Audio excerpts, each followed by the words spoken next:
get started. Welcome and thank you for joining us for another episode of the Water Connections webinar series. I'm your host, Richard Restuccia, and today we're going to be talking about a comprehensive approach to landscape management.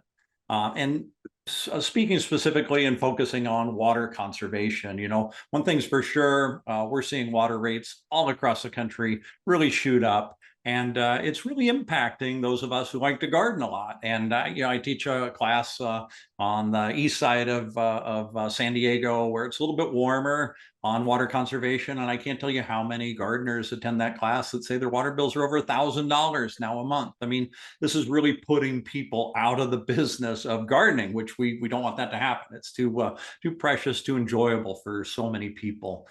So today, one of the things I want to do is I brought in today Dr. Kelly Kopp. She's a professor at Utah State University. She works in comprehensive landscape management. She's a water conservation specialist. She's not just recognized in the US, worldwide, people know of Dr. Kopp. And she really understands a comprehensive approach to landscape, because oftentimes doing one thing isn't really going to get you where you want to be. It really takes a lot of different things, a lot of different applications or changes to the way you maintain or plant or grow your garden. So anyway, Dr. Kopp, it's so nice of you to join us today. I can tell by the number of the people who signed up that this is going to be a popular webinar. So thank you for joining us. You're welcome, Richard. I appreciate the opportunity. Yeah, so, one thing, I just saw this again today, another agency, water agency, offering $5 to take out a square foot of turf. I can't help it when I do the math on this for acres. I think, gee, if I take out 10 acres, it's worth over $2 million. Now, look, I'm all for water conservation. I've pledged my life to this for the last 25 years. We're all trying to do the same thing. When I see a program like that, though, one of the things I think about is, are we spending our resources properly? Is that $2 million investment actually going to get us to where we want to be? It seems like a simple solution to a problem, but I'm not sure it's actually going to solve the problem. So, yeah, so sorry, Kelly, I just kind of wanted to start there today. No, I think that's a great place to start, Richard. And, there is a classic academic response to just about any question. And that classic response is, it depends. Yeah. And, the other classic response we often have is that nothing is that simple. Nothing is that simple. And if we really, truly want effective solutions, we do need to be thinking about problems holistically. Now, we are talking today about landscapes and water and natural resources, but I would apply that to anything, right? You want to think about a problem holistically so that you can solve it in the best way possible and meet whatever your goals may be. And that's certainly true for landscape management and water conservation in landscape management. So a comprehensive approach, it's absolutely necessary. I will share with you, since that is the first thing you've brought up is turf removal, that I have always been puzzled by that approach because it is so narrowly focused. It is so narrowly focused on, first of all, plants, but second of all, one plant material. And of course, as we know, landscapes are much more complex than that. And so, if there is one criticism that I can make many criticisms of turf removal programs, but if there's one I would like to start with, it is that it is not considering the entire system of a landscape, which is what should be happening. And the other thing I would add there is that, and I don't mean to offend the water industry folks out there, but as far as I can tell, a lot of these turf removal programs have come from the water industry. And I know the folks in this country who do the types of research that I do. And as far as I know, none of them has been asked to contribute to the conversation before those programs were developed. And these are folks who are experts in turf grass science and landscape water use and irrigation technologies. And so I think we've gone, this is Kelly's opinion, but I think we've gone pretty far down a road that I think we need to turn around on and be thinking a little more carefully about, which of course is what we're going to talk about here today.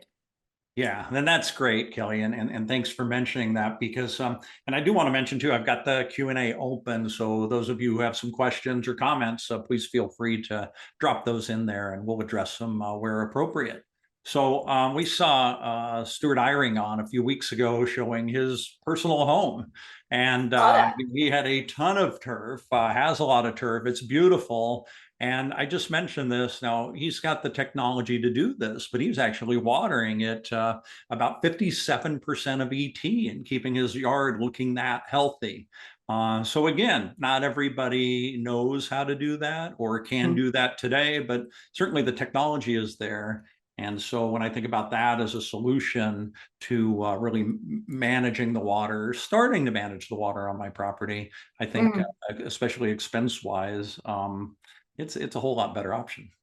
Absolutely. And that's remarkable. I mean, if he's here, I did see that webinar and I thoroughly enjoyed that, by the way.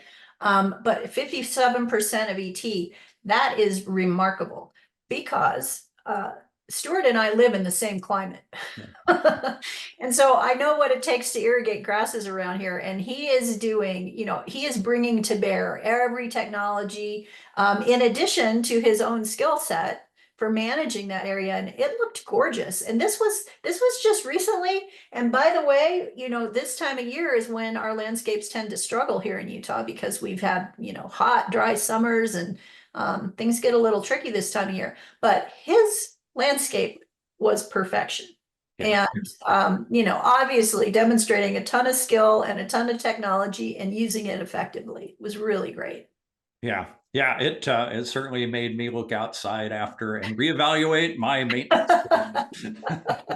Well, if we have time, I'll tell you what's going on in my backyard, but we'll see if we get to that. Okay, so all right, so instead of relying on a single solution, you're really promoting a holistic solution, more than one variability, more than one option to change. Can you tell us a little bit about that, please?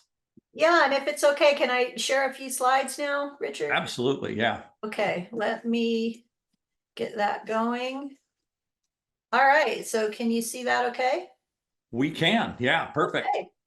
All right, so yes, comprehensive approaches to landscape water management. Now, I will just say, in addition to what Richard shared about my background, I am in a plant, soils, and climate department at my university. And for me, that is perfect because my educational background is literally that diverse. I have a soils degree, I have a hydrology degree, I have an agronomy degree. The climate stuff is something I'm a little bit newer to, but because I have that kind of an educational background and because I'm in that type of a department, really lends itself to a comprehensive approach, which, as we were discussing in the very beginning, is what we absolutely need. We need to be considering all the best ways that we can achieve not only water conservation, but maintain the benefits that we get from landscapes. And I did just want to share before I really get into things here that at USU, Utah State University, we have and I direct a center for water efficient landscaping. And our mission there really is to maintain the quality of life that we enjoy because of the landscapes that we have while conserving water. And we are absolutely working on doing both things. And I never want folks to misunderstand when I'm critical of any program or one program or another that I'm not interested in saving water, because that is absolutely what I am interested in and have been working on for, like Richard, 25 years at this point. And so we were founded in 1999, actually, because I had really very forward-thinking colleagues who went to our state's legislature and got support for this effort. And so that's, maybe a little bit more introductory information. But to answer your question more directly, comprehensive strategies, what are we looking at here and why? So with landscapes, what we have are very, very complex, multifaceted biophysical systems. And what I mean by that is that we have the biology, right? We have the plants out there. If you want to think about it this way, we've even got soil microbes, that would be part of the biology as well. But the physical parts of the system include what's going on in the soil, so the soil physics and hydrology, but also what's going on with the atmosphere. So we have solar radiation, we have wind, we have different temperatures, we have different climatic conditions. And so all of those things are factors when we think about comprehensive landscape management as it pertains to water conservation. And then two, I will add people. And I hope we'll talk about this as we go through, Richard. But what I have learned over a career working very extensively with the public and with agencies and cities is that, we can promote and provide every kind of technology out there. And I'm going to talk more about those as we go through. But unless people understand how to use them, we are not going to be effective, which is, by the way, one of the issues I have with turf removal. Removing turf grass does not magically make people good irrigators. And so we need to be addressing that issue, I think, before we start focusing on removing one plant material with the goal of saving water, which, by the way, isn't necessarily a result of turf removal. So considering all of those things, the plants, the soils, the atmosphere, and then the people. And that's what we need to have, an approach that considers all those things if we're going to maximize the benefits that we get from our landscapes and the plants there while saving water. So we have to be thinking about all of those things. And then avoiding unintended negative consequences. So, there have been landscape transformation programs, I'll call them, but they've largely been focused on turf removal for a while now. And unfortunately, because I think, and again, this is Kelly's opinion, many of them were not very well considered, there were some very serious unintended negative consequences. So for example, and Richard, I'm really curious about your thoughts here, but with some of the programs in California, there were a lot of trees killed because removing turf grass and then not understanding what needed to happen for other plants in the landscape, it didn't support those trees' survival. So that's just one example. Other things that have come up as a result of some of those transformation programs, the installation of a lot of synthetic turf grass in some locations, which, that's a little bit off topic, I guess I'd say, but it is sometimes promoted as a water saving strategy. But there are so many issues with its use that it's not something that we promote here in the state of Utah. In fact, some cities are forbidding its use. So, those are just a couple of examples of some of the unintended negative consequences we can have if we aren't taking that comprehensive approach. So, yeah, that's where I stand on it. I think that is very defensible, and we can talk about some of the research that we've done here that takes a more comprehensive approach. Yeah, and I'm glad you mentioned a couple things here, Kelly. And the first one is, yeah, we are committed to water conservation. We're trying to up the game here. We're trying to do it in the most efficient manner, right? And so it's not that we're against water conservation. We are for water conservation and doing it in the best way possible. So I'm glad you reminded everybody of that. The other thing that I think was really key is what you said about, it's not what you're watering, it's how you water it. That really makes the difference, right? And a lot of times, like you say, another negative consequence is people remove what they think are water thirsty plants, put something else in and don't change their irrigation or their timers. And so they're still using the same amount of water. They're just over watering what they're watering, and you still get the waste. So as Right. you say, right, there's a lot more to it. And I'm glad you mentioned the people. And one of our viewers is mentioning that in Israel, where they are, they talk about water conservation education as early as first grade in the schools. They're teaching it. And Oh, I never fantastic. saw anything like that. And but I know I know you're educating, but you're really tell us about some of your programs that you're doing, and how you're reaching consumers. But it's mostly adults, right? Yeah, it is mostly adults for me. But I mean, that's amazing what the participant from Israel shared. I think that that is absolutely terrific. But yes, my programs are primarily focused on adults, but we do have other programs at my institution that are more focused on kids. And I absolutely think children are going to definitely be part of our solution, right? And the earlier they learn about these things, the better.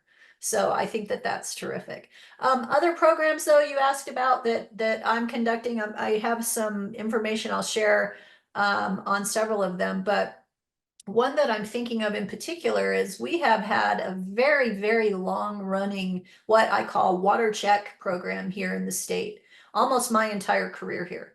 And the focus with that has been to provide in-person assistance to folks to evaluate their irrigation system and identify problems, evaluate their landscape and identify problems, do some testing, and develop a customized irrigation schedule for their property.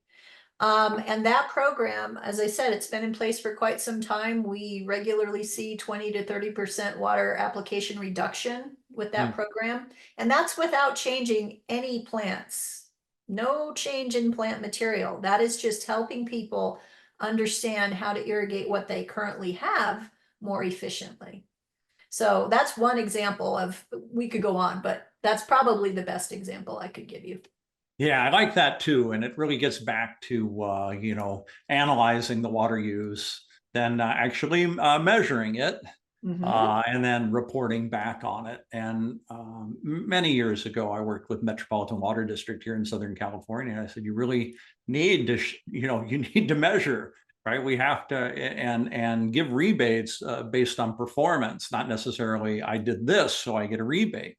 And they did enact a rebate that was available to commercial contractors at the time. I don't know if it's still in effect now or not, but it was based on performance. And I thought, oh, this is it's more time consuming because you have to go back then and measure and evaluate. But if you want to get somewhere, this is what you have to do, as I said, and it has to be a measurement over multiple years, because anybody can just turn the controller off for a month and say, "Yep, saved saved more water than last year, almost 12%." But it does take a little bit more, but I think this is exactly what you're saying is the right way to go. Yeah, and the other thing I'll share about that particular program is, we're a very, very quickly growing state. And particularly after the pandemic, we had a whole lot of new Utahns come in, and they're often coming from very different places, and they don't necessarily know how to manage plants in this environment. And so programs like the one I just described to you, they're clamoring for that help because it's so different here. And I will just add that the feedback we've had over the years from a program like that has been 99.9% positive. People are so appreciative, but it's not easy. I'm not, that's the other thing about comprehensive strategies. They're not easy, they're not quick, but what they are is effective, right? Yeah. Now you have a team that goes out and does this in the Yes. summer. Multiple And teams. are they busy all summer? Are they every day they're doing one or two audits? How does that work? Yeah, so I have multiple teams, and they'll go out, they'll do as many as four, they would do probably 4 residential audits in a day, but we also do commercial properties, schools, institutional properties. And so, let's say we have a large HOA, that can take many days. Or let's say we go to the state capitol, which we have done, that would also take many days. So it's very dependent on the property size. But if you're thinking about single family home type scenarios, we can typically get 4 of those done in a day. And yes, they are busy all summer. They are Yeah. busy all summer, all day. Yeah. That's a lot of work. It really is. So Yeah. this must be expensive for homeowners to get done. Actually, no. We have an interesting model here in Utah, and we've done it in different ways over the years. But typically, what we do is we have had support from local water conservancy districts. We've had support from our Division of Water Resources, certain cities, but they pay for the program and then it's free to residents. So, that's just one way to pay for something like that. But in terms of public relations, public education, and water savings, they find that to be a very justifiable expense. Yeah. Well, wow. So there's no excuse for somebody not to do this now, right? No. No. And Yeah. I tell people too, look, we'll come back. We'll come back next year if you like. In fact, just last week I was wrapping up one that my employees are primarily students, so they've gone back to school. So I was finishing up an institutional water check just this past week, and I said to the person who was pretty amazed at everything I showed him, I said, we'd be happy to come back next year and just see how you're doing, right? Hopefully things will have improved. We can adjust your schedule, et cetera, et cetera. So, yeah, people tend to be very appreciative, and most importantly, they tend to save water when they participate. Yeah. So we've got a couple of questions coming in from viewers, and one wants to know, do you do catch cans with these audits? What do you typically do in the audit?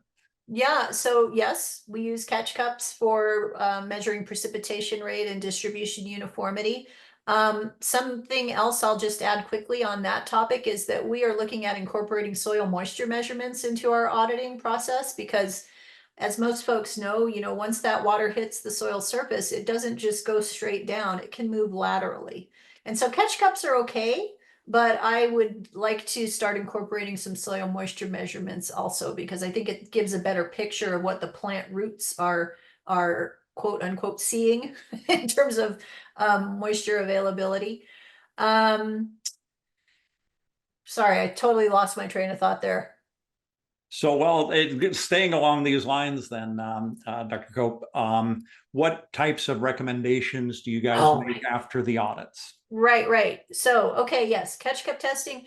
So if I do remember the question now, so I'll just add a little bit more there. So we also do soil evaluation. We look at soil texture, we look at rooting depth, and we make note of every single problem that we see, what zone it occurs in. We actually developed an app for this program here. So I've been using and updating this particular application for many years. So we have a massive database kind of backing up this program. But we also now have, we used to write everything down on paper. Can you imagine? No. And now we have all of the data collected in an application and backed up by a database, and we do electronic reporting. And by that, I just mean we email the report to our participants. But when we're on site and we've completed all of our evaluation, we show them the report on a tablet and we go through everything we have found. We go through the irrigation schedule we are recommending, and we give them every opportunity to ask any question they might have. So they've got a digital report in hand, and all of the opportunities that they might like to ask questions. And we also give them the opportunity when we're on site to include additional information in their report. So if we have research-based information on tree management, turf management, insects and diseases, whatever the case may be, we can include links to that information as well. So we're always looking at improving that for folks, asking them what they'd like to see there. We also provide a link for them to find qualified water efficient landscapers. So the Quell program, if that's familiar to any of your audience. So we promote that program as well. And it's quite a bit of information, which is why we spend time going through it with our participants. Yeah, it sounds fantastic and very detailed. And I really appreciate that I can get all my information in one place where I can find it. So that's great.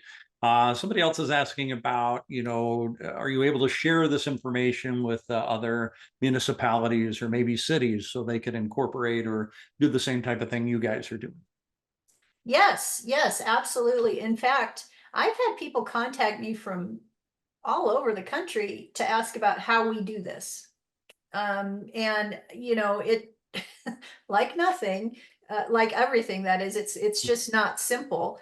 But this system that we've developed over time, it does seem to be very effective. And we did improve our lives and situations significantly when we built the app and the database.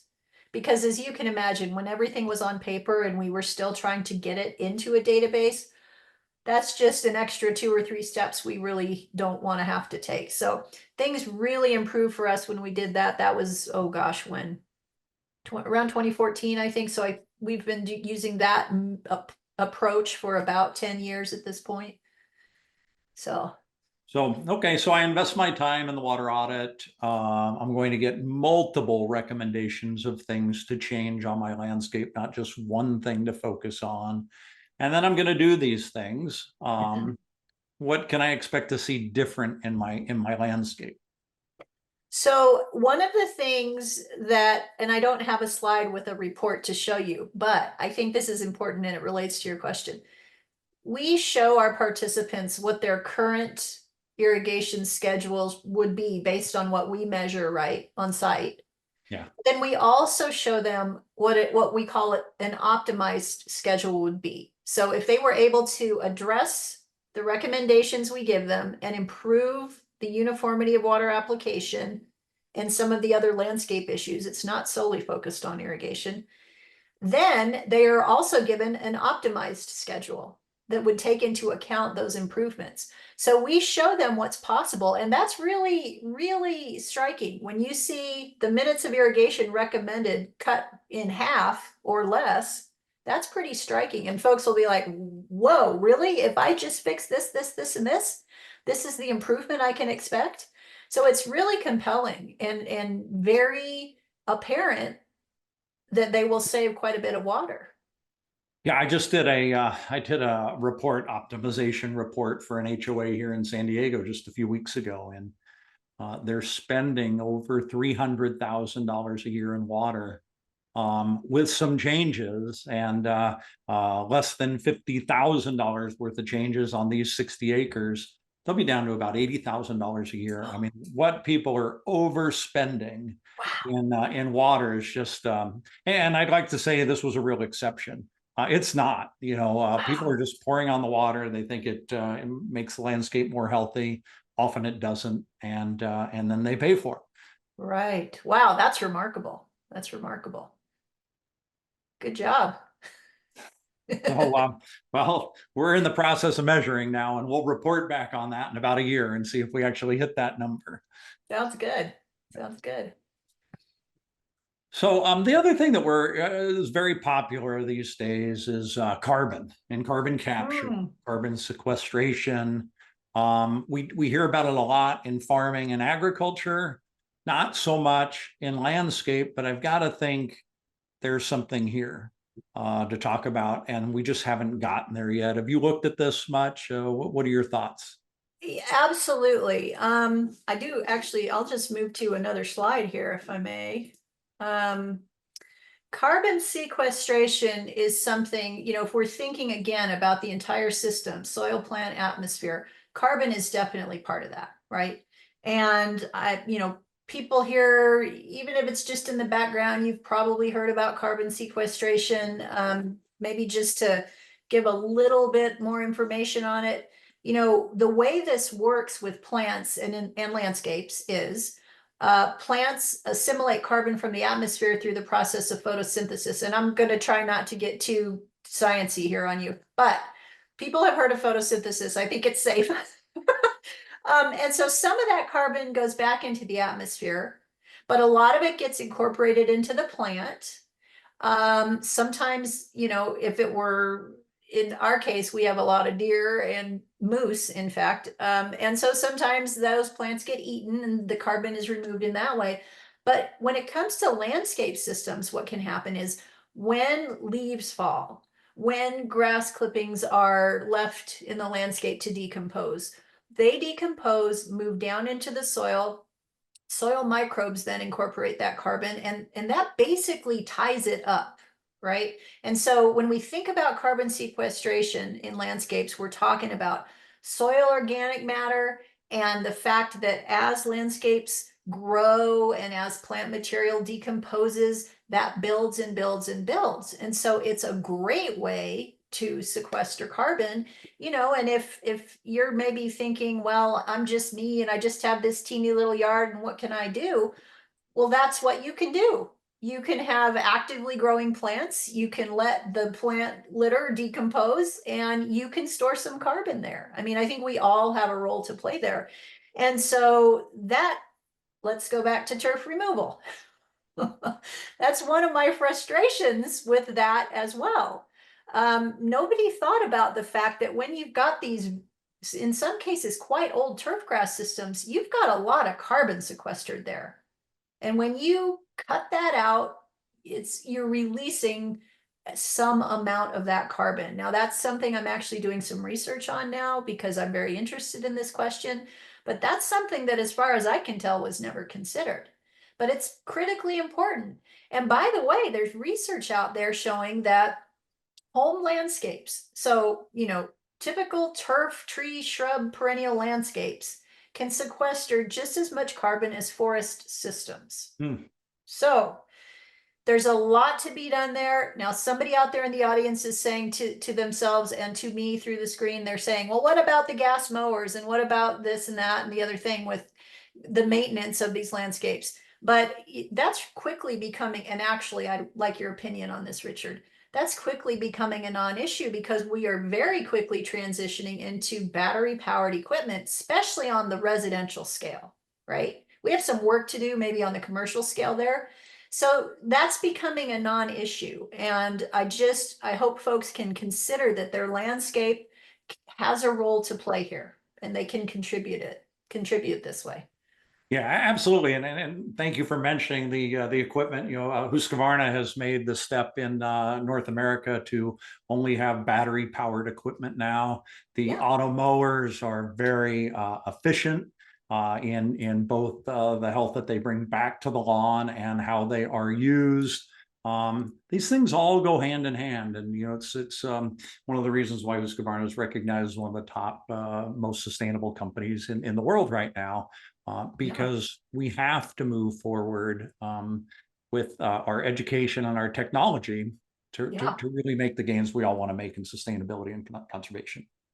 Yes, absolutely. Absolutely. So, again, it's something that we all need to be thinking about. It's something that has huge implications in terms of climate and our environment. And so I think comprehensive landscape management, the theme of the day, is a great way to improve and increase carbon sequestration in our landscapes.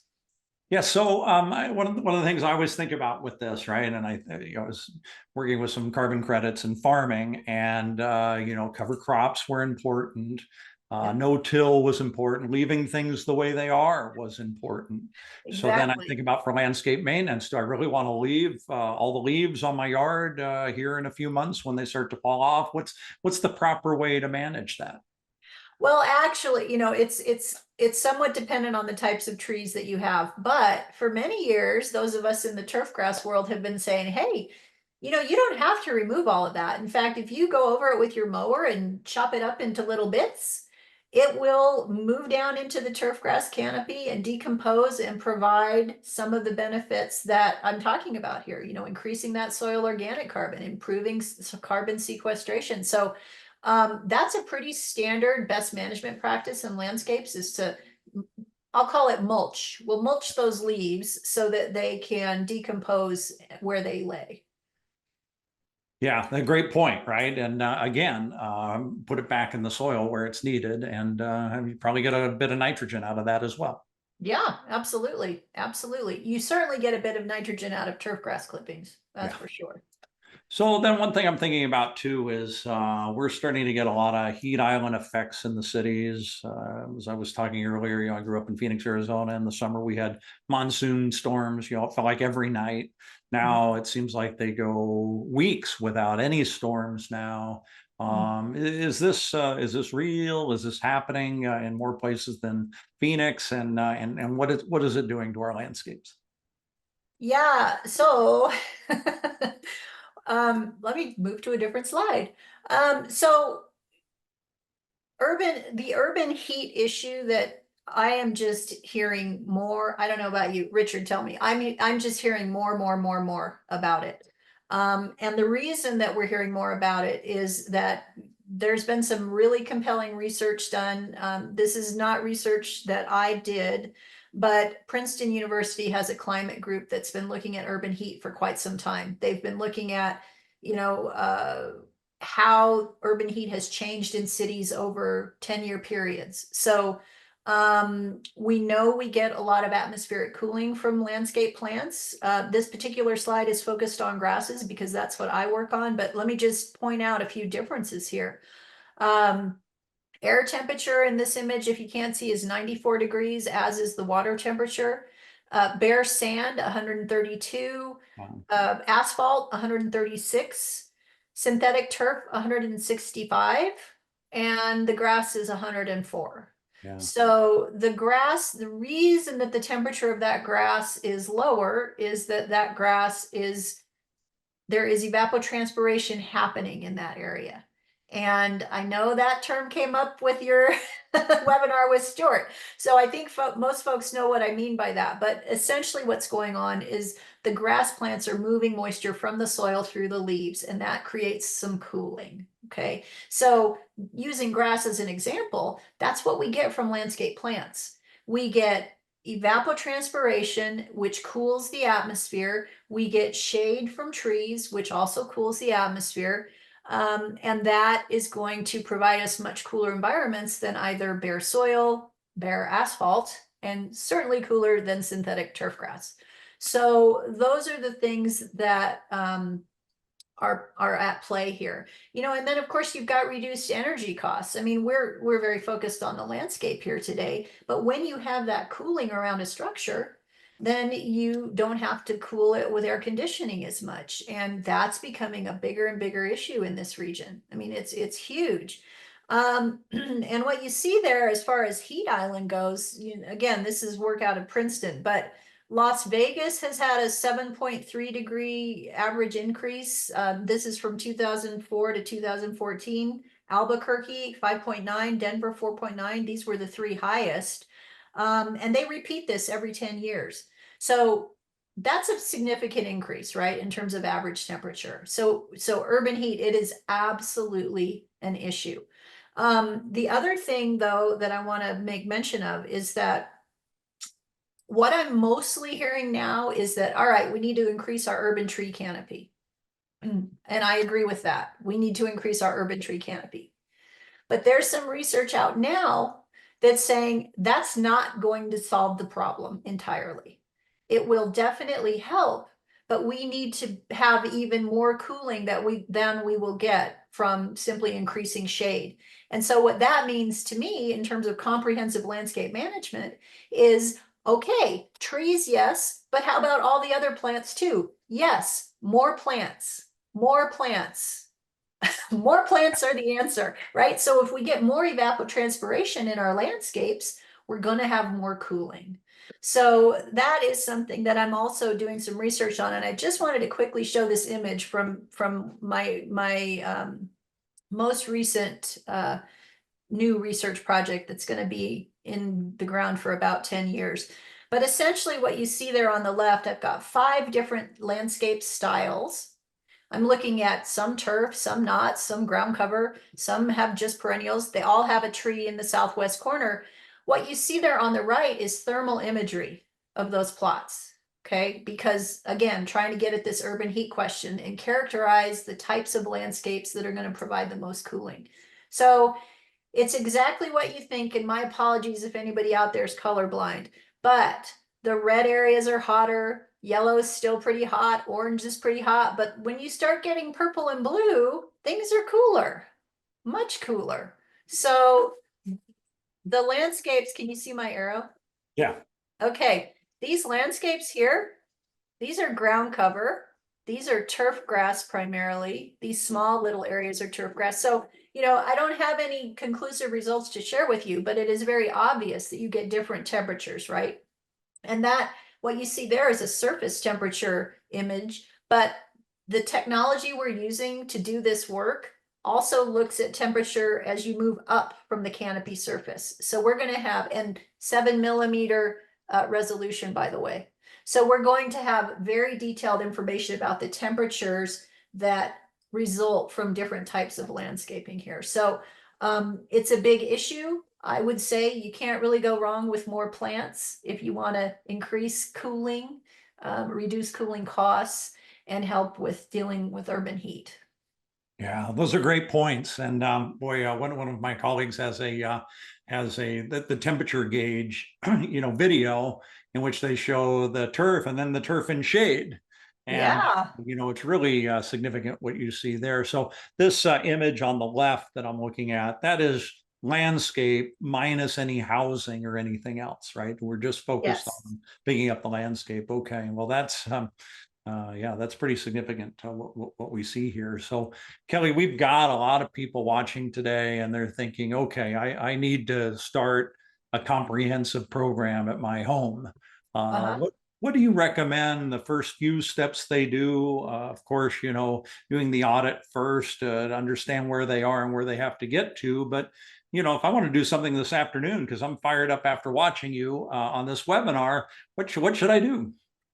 Oh, wow. Well, I think I agree with you 100%, Richard. The first thing you need to do is look at the irrigation system in operation. Hmm, I think with with our long running program, what we find is that most people don't ever watch their sprinklers running, yeah. surprisingly to me, I guess. But um, it truly is not rocket science, right? Like you can get out there and see very obvious problems. The audit that I did last week, there were broken heads. There were a lot of issues with the drip system with brakes and emitters popped off and various things. Certain sprinklers had been run over by lawnmowers. I mean, there were very obvious problems that just required observation. So as you say, that audit, that observation, that is job one. And, that's something else that I was always a little puzzled by with turf removal. I was like, well, wait a minute.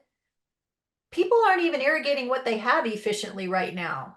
Yeah. Why is changing their plant material going to make them efficient? It's not, right? Obviously. So yes, an audit, an appropriate irrigation schedule for your area.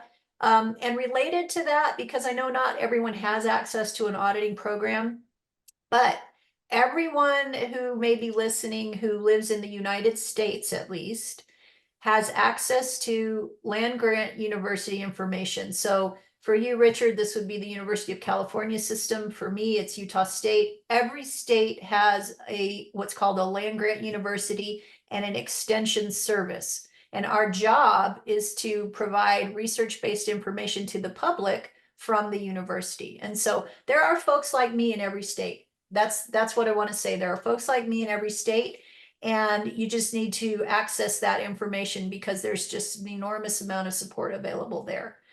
Yeah, Um, I do want to mention too, Kelly, here in California and other states as well, but we've got the Master Gardeners program, oh which is part yeah, of the UC system as well. And absolutely. here in San Diego, we've got 400 Master Gardeners that really want to help people with Yeah, residential landscape and help them be more sustainable and conserve more. great. Yes, excellent resource, Master Gardeners. Um, and then beyond that, if folks have time, will, and inclination, there are a lot of technologies that can be brought to bear. Some of the work that we've done has shown incredible water savings from climate-based irrigation controllers, for example. So, and here in Utah, our state now provides a rebate to anyone anyone in the state who wants to buy a climate-based controller can get a rebate from the state to do that. And where we've seen savings up to 55% by using those controllers, that's a great approach. That's a great way to go. And then I guess I do think that landscape transformation programs have their place. But I just think they've been too laser focused on removing natural grass, and not thinking about some of the negative unintended consequences. So, folks can think about those sorts of things if they are available to them. But, um, you know, for me, job one is just irrigating what you have efficiently. If you want to make changes from there, great, you do that. But, irrigating what you have efficiently, at least here in our state, you're saving about 50% because with our auditing program, what we've learned is that people typically irrigate twice as much as they need to. So Yeah. to me, that's step one. Yeah, no, that's great. And I loved what you said about turning on your irrigation system. This is something we should be doing regularly, at least every time we mow. We should be turning it on to see what we broke, if anything, or what we moved out of adjustment. And what I find is most people maybe at the beginning of the season and then again at the end. And there's so much to be gained from doing it a lot more often than that. So, Indeed. Kelly, we really only have time for one last question, and it's an interesting one. It's a flip here, and Okay. this person's asking about what about putting native grasses in flower beds, right? We think about taking turf out and putting in flowers. What about taking flowers out and putting in native grasses? Well, I'm a big fan of native grasses. In fact, we haven't really talked about turf grass species here today, but we have demonstrated that they can be used in a lawn application pretty easily. Now, I think the question though is more on with an ornamental focus, perhaps. And there are some gorgeous, gorgeous native grasses out there that are sold as ornamental grasses. So, yes, I mean, if that's your aesthetic, which, everybody likes the way different things look, but if you think those look great, I say more power to you. Why not? Right. Yeah. I mean, and again, right, it's instead of looking at what the plant is, it's what's the plant water requirement is Yes, really important. And we're seeing grasses now that have plant water requirements of less than 50% of ET. And I think anybody who knows 50% of ET, they say, well, that's a low or medium water use plant. This is what we'd like everything to be. Well, exactly. there's some natives and there's some other grasses that meet that requirement. Yeah, and I think that, sorry, I keep harping on turf removal, but that's something else that was never part of the conversation. What about low water use grasses? It was never part of the conversation, which puzzled me. And if I can just add quickly, here in Utah, um, we've had wild success with what we call transition or turf trade programs, where folks are switching from higher water use to lower water use grasses. Those have been incredibly effective here. Yeah. Yeah, Mhm. well, Kelly, and the other thing is, at least we're talking about it, and that's what's Yeah. important too. Is it gave us the opportunity to talk about it, and that's great. And you've done a really good job today educating us, and actually, very motivating to. I'll be out in my yard later on this afternoon, definitely checking my irrigation first, and then going from there. So, Kelly, Wonderful, wonderful. Well, yeah. I very much appreciate the opportunity. So we had a ton of questions. I'm sorry we didn't have time to get to, but I think Kelly, you're going to give your email address. Is it okay if people contact you after? I know a lot of people are interested in the audit program. A lot of people are interested in what goes into that. If it's Sure. okay that they reach out to you and ask you about that, that would be great. Yes, yes, there's my email address. You're welcome to reach out there and I'll get back to you as soon as I can. Yeah, and then the other thing that was obvious to me, Kelly, is you've got a lot more information that we're all going to benefit from. I hope you'll think about coming back in a month or two, and we can talk about more about this subject as well as things to be doing in the fall and then spring to prepare your landscapes to be more sustainable. Absolutely, I'd love to. I'd Yeah. love to. Okay. Well, great. Thanks again, Kelly. Really appreciate it. Thanks to all of you who joined us today. We know how busy everybody is still in the season of landscape. So we really appreciate you take some time to educate yourself on conservation and sustainability. Please remember, you can go to the HydroRain website now and see all of our webinars for free, and take that time to educate. You can also check out Water Connections on Spotify or wherever you get your favorite podcasts, and you can listen to them. And nothing gets me more excited these days than to know that people are educating themselves while they're working.